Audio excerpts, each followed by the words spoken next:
आजकल कई सारी फ़िल्में बॉलीवुड में आई हुई हैं, जैसे कि आप एनिमल और कई सारी फ़िल्में आई हैं। इन सब की इतनी हाइप बनी हुई है कि इसमें एक फ़िल्म कहीं छिप सी जा रही, वो फ़िल्म है ट्वेल्थ फ़ेल।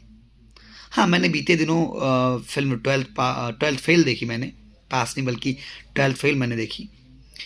उसमें जिस प्रकार से एक निम्न वर्ग से या निम्न आर्थिक वर्ग से आने वाले मनोज चंबल से आने वाले मनोज के संघर्ष की कहानी और फिर उसके आईपीएस बनने की कहानी का वर्णन किया कि वाकई लाजवाब, काबिल तारीफ़।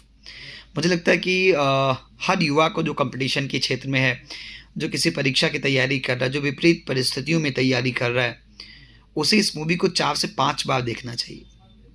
मतलब एक गजब का जुनून आपके अंदर भर देगी इस मूवी को अगर आप देखेंगे।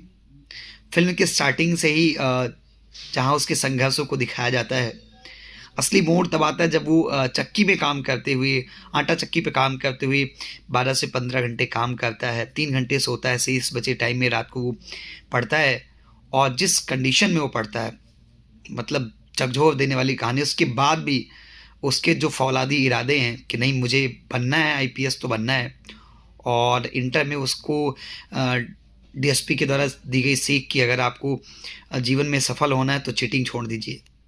मतलब कि पूरी मूवी आपको बांधे रखेगी। एक बार अगर आप प्ले करेंगे और वास्तव में आप एक एस्पिरेंट है और आप संघर्षों से आप निकल कर के आए हैं, तो उस मूवी के समाप्त होने तक आप उसे बंद नहीं करेंगे, ना ही आप कहीं छोड़ के जाएँगे। एक सेकंड को भी आप स्किप नहीं करेंगे। हाँ, कई सारे लोग हो सकता है कि उसे ना पसंद करें क्योंकि उसमें आधुनिकता के हिसाब से कुछ गाने नहीं हैं, उसमें बाकी के कुछ सीन आपको देखने को नहीं मिलेंगे पूरी मूवी में।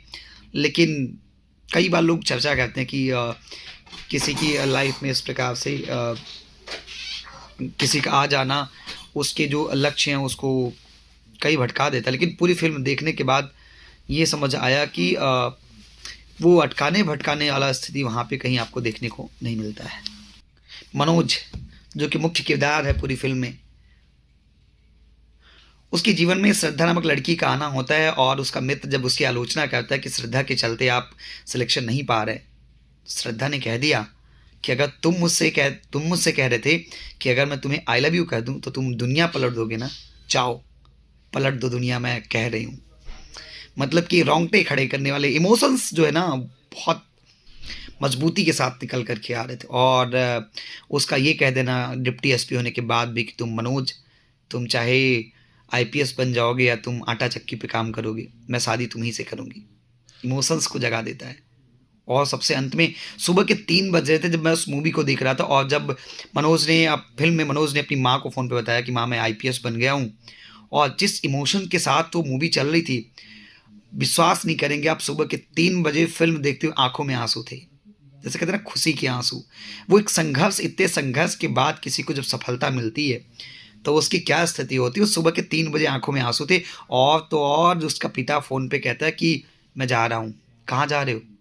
मैं जा रहा हूँ उस भ्रष्ट अधिकारी को बताने कि मैं एक आईपीएस का बाप हूँ, उससे पंगा लिया तुमने। वाक़ई मुझे लगता है कि आप सबको देखना चाहिए जा कर के। और अगर आप देखेंगे, अगर आप फ़ोन में भी देखेंगे तो ना आपको लगे कि नहीं वास्तव में एक एस्पिरेंट को इस जज़्बे के साथ लड़ना चाहिए, जूझना चाहिए, क्योंकि ऐसा करने के बाद ही उसको सफलता मिल सकती है।